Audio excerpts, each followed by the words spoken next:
নবী হওয়ার আগে বিশ্বনবীর ইবাদত ছিল চিন্তার ইবাদত। আমরা অনেকে মনে করি শুধু তাসবিহ পড়াই ইবাদত, জিকির করাই ইবাদত, শুধু কোরআন তেলাওয়াতই মনে হয় ইবাদত, শুধু কিয়ামুল লাইল করাই ইবাদত। কিন্তু বিশ্বনবীর সাহাবী যিনি ইসলাম আমাদের চেয়ে ঢের বেশি বুঝেছেন, তিনি বলেন আল্লাহর এই সৃষ্টি শৈলী, এই সৃষ্টি নৈপুণ্য নিয়ে 1 ঘন্টা চিন্তা করা, ক্রিটিক্যাল থিঙ্কিং করা, সারা রাত নফল তাহাজ্জুদের চেয়েও সেরা।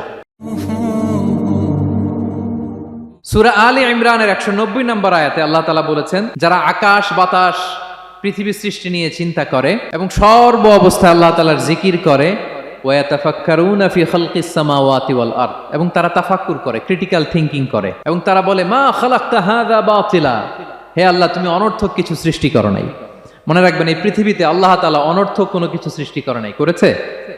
যেটাই সৃষ্টি করেছে এটা এর মধ্যে মানব কল্যাণ আছে না নাই? আল্লাহ তাআলা আমাদের জন্য কল্যাণ রেখেছেন। এবং এই আয়াত যখন নাজিল হল, বিষ্ণু ঈসা ইসলাম বললেন, ওয়াইলুন লিমান কারাআহা ওয়া লাম ইয়াতাফাক্কার ফিহা, ধ্বংস তাদের জন্য যারা এই আয়াত তেলাওয়াত করে কিন্তু এই আয়াত নিয়ে চিন্তা করে না, গবেষণা করে না। এবং কোরআনের বিভিন্ন আয়াতে আল্লাহ তাআলা বিশ্বনবীকে বলেছেন, নবী হে, আপনি আপনার উম্মতদেরকে নবীদের ঘটনা শোনান। কোরআনের 3 ভাগের 1 ভাগ হচ্ছে ঘটনা। পুরো কোরআনের 3 ভাগের 1 ভাগ কি? ঘটনা, স্টোরি টেলিং। কারণ গল্প মানুষের মনে দাগ কাটে। আল্লাহ তাআলা বলেছেন, ফাকুসুসিল কসাসা লাআল্লাহুম ইয়াতাফাক্কারুন, নবী হে আপনি তাদেরকে কিচ্ছা শোনান, ঘটনা শোনান, নবীদের কাহিনী শোনান, লাআল্লাহুম ইয়াতাফাক্কারুন, যাতে করে তারা ক্রিটিক্যাল থিঙ্কিং করে। তারা লূত আলাইহিস সালামের কওমের ঘটনা যখন শুনে যে আল্লাহ তাআলা আপসাইড ডাউন করে দিয়েছিলেন, তারা যখন কওমে আদের ঘটনা শুনে, কওমে সামুদের ঘটনা শুনে, তারা যেন চিন্তাশীল হয়। এবং বিশ্বনবীর সাহাবী আবু দারদা রাদিয়াল্লাহু তাআলা আনহু, উনি বলতেন, তাফাক্কুরু সাআতিন খায়রুন মিন কিয়ামিল লাইলা, 1 ঘন্টা কেউ যদি আল্লাহর সৃষ্টি নিয়ে চিন্তা করে, সেটা সারা রাত তাহাজ্জুদের সালাত পার করার চেয়ে উত্তম।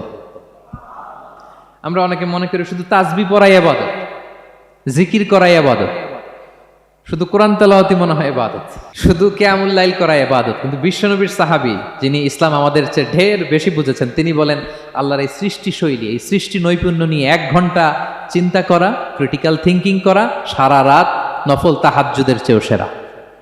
এবার বলেন, আমাদের চিন্তা করার দরকার আছে না নাই? ব্রেনটা খাটাবেন তো? এই যে যারা কনভার্টেড মুসলিম হয়, এরা কিন্তু অনেক চিন্তা ফিকির করে, নিজের সাথে নিজে বোঝাপড়া করে, ক্রিটিক্যাল থিঙ্কিং করে, তাদের অ্যানালজি কাজে লাগিয়ে, আল্লাহর দেয়া ব্রেনকে কাজে লাগিয়ে এরপরে শাহাদা পাঠ করে, এমনি এমনি না।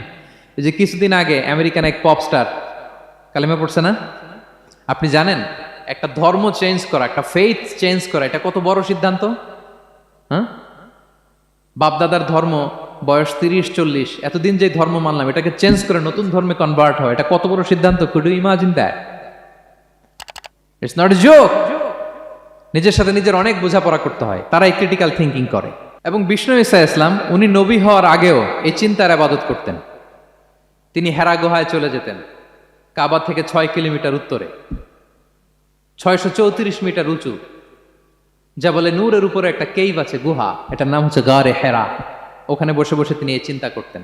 তার মানে নবী হওয়ার আগে বিশ্বনবীর ইবাদত ছিল চিন্তার ইবাদত। নবী হিসেবে অ্যাসাইন্ড হওয়ার আগে বিশ্বনবীর ইবাদত কি ছিল বলেন তো? নামাজ পড়া, কোরআন তেলাওয়াত করা।